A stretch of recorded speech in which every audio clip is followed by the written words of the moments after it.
এগুলো আজকে পাইছি কই মাছ, পুঁটি মাছ। মোটামুটি এক বেলার খানা চলবে না, আর একজনের হইলে এগুলো যাবে।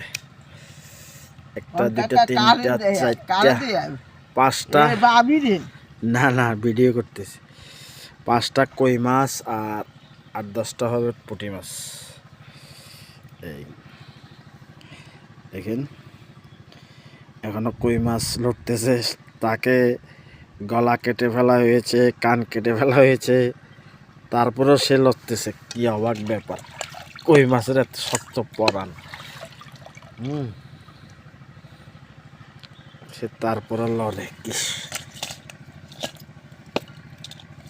কি আল্লাহ শক্তি দিছে ওকে, চিন্তা করেন।